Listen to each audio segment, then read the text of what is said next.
Ben Richards from Aura Architecture and Interiors. We are back today in St Albans looking at this extraordinary house extension. Let's go take a look.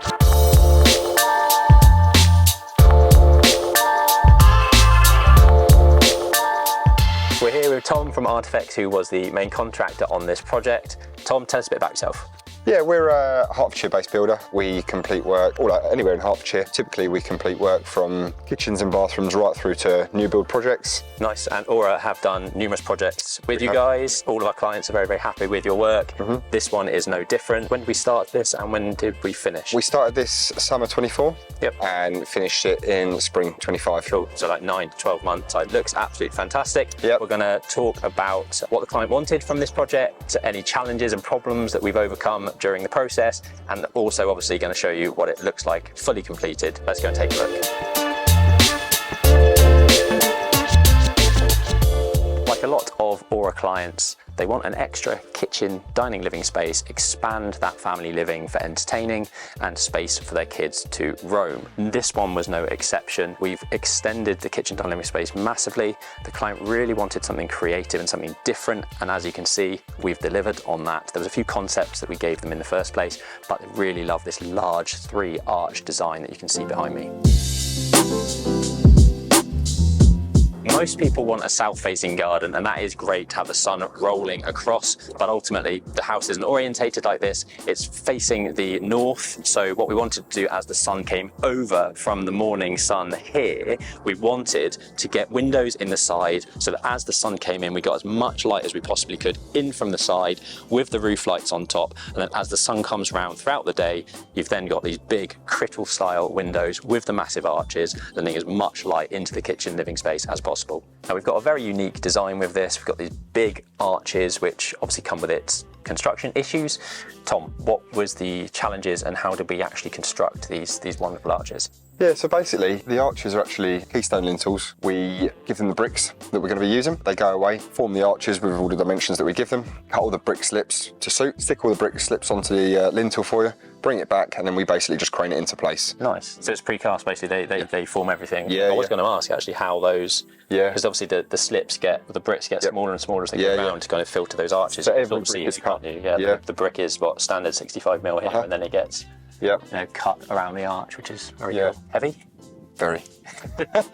Very. Yeah, I imagine. You had to crane them in from the outside. We was planning to lift them in until they arrived, and then realised that, a bit too heavy. Lift, was it, around the side? And spider crane. Spider crane, okay. Yeah. I am currently standing where the old kitchen was, and we'll put the old kitchen side by side. It was tiny. I mean, it was literally sort of right here, tiny little island on this side with dining space there. You can see how much we've opened it up by installing big steel lintels running across, opening up all of this space and giving that kitchen, dining, living space, that family entertaining space that everyone wants. So to get this massive open plan space, you need steelwork. Tom, talk us through what we did here to open this up, because this happens on almost every project. People want to open up the space. So, how do we do it? Yeah, so basically on this particular one, we've got a ginormous box frame steel detail that we put in. Basically that means a huge beam across the top, a couple of columns, and then you've got a beam coming down in the floor as well. Yeah, and that beam is encased in concrete. Yeah, wrapped in mesh, cased in concrete. Yeah, never see it. Sits on the existing foundation, never see it, and it basically stops all the spread and keeps the building upright. Yeah, exactly. You've got this interconnecting beam, which was an existing beam. That's existing. Tapping into the new. Yeah. So that's how we support the rest of the house, and we needed to do that so we could open up the space and create this massive kitchen. Kitchen is from Tom Howley. We'll put a link down into the description to access that. We've got a huge kitchen island here, absolutely massive. I think it's about 3 meters by 1.2. I don't actually know how much this slab costs, but I'd imagine it's relatively pricey. Client has got some fantastic taste from an interiors perspective. Really, really funky lampshades that we've got. Great choice of furniture, very eclectic mix. I absolutely love the large format tiles. We've got underfloor heating throughout, so those tiles keep and retain that heat really well. Let's look at some of the really cool features of this kitchen. We've got little niches inside the chimney area, the hob area. We've got integrated hood with this helmet detail. We've got the oak interiors on all of the cabinetry. Love this sort of hand-painted finish and these aged brass knobs. They look absolutely fantastic. And we've got a really good selection behind me of different types of wall cabinets. So you've got the open shelving, you've got the glass shelving. The client has really gone to town on all the different options that you can have within your kitchen. Most people, when they're designing kitchens nowadays, don't want clutter on the worktop. They like to throw everything away into a cupboard like this one.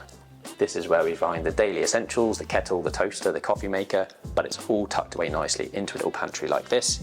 And if this pantry isn't big enough, we've made really good use of the understairs to create an even bigger pantry to tuck away all the mess. No kitchen dining living space is complete without a TV snug area. Come inside. So we didn't have to do much with this space. It was already here, but what we've been able to do is connect into the new open plan kitchen extension with these doors out. So you've got this thoroughfare where you can close it off. It will at some point, I'm sure, become a kid's playroom, but for now it's more of an adult reception. So we are now into the main extension. All of the square footage that we've added is right here. It creates incredible spaces. We've got these big arches above us, the brick slips with the big arched crittall windows. Let's bring Tom in to discuss how we built this. So Tom and I off camera were chatting, and it was actually great to hear that we haven't really changed the design at all from what Aura originally designed, which is amazing. Tell us how we created this space with the arches, with the brick slips, with the roofing. Talk us through it. The roof's basically held up by these ginormous glulam beams. Glulam beams is a cross-laminated timber, so very flexible, sustainable material. Yeah, so again, send over the measurements, from the drawings, then they ship you back the glulam beams required. And then once they're all installed, they're the structural part of the roof. And then on top of that, you've got your insulation, your membranes. And then on this particular roof, we've got a standing seam zinc roof. Cool. So you talked about all the insulation being above. That's known as a warm roof. So all of your insulation is above the deck, basically, like a winter jacket basically around the structure. So no chance of kind of condensation and build up and things like that. And then we've got, these are brick slips, or these actual bricks? They're brick slips. Brick slips. Yeah. Cool. Yeah, so they're brick slips. Interesting detail, because as we spoke about the lintels outside, all the bricks are cut to suit. However, you can't cut a brick slip because it would stand out, because it's a tumbled effect brick. Yeah. We had to get over a few hurdles there. But as in bigger mortar joints here and there. Bigger mortar joints, and we've put a ton of they look great. bricks in to help, but it's worked really well.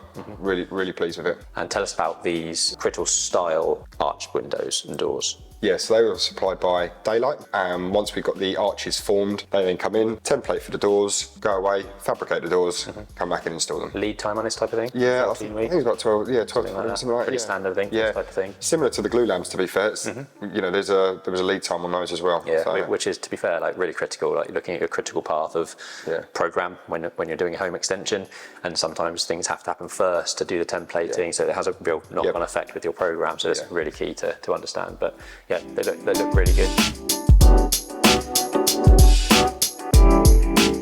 So you may be wondering how you get planning permission for something like this. It's a very simple process. You submit an application to the local council. The things that you need to submit are site and location plans, floor plans, elevations. For this type of extension, you don't generally need much more than that. You might need a design and access statement, but if you go to the planning authority and the local council and look on their website, you'll be able to see the list of things you need for a householder extension. We didn't have any issues with this one, which was amazing. It sailed through planning. It's obviously quite quirky, so we were relatively nervous around that, but ultimately with good design, the local planning authority are likely to side in your favour, and that's exactly what happened in this case.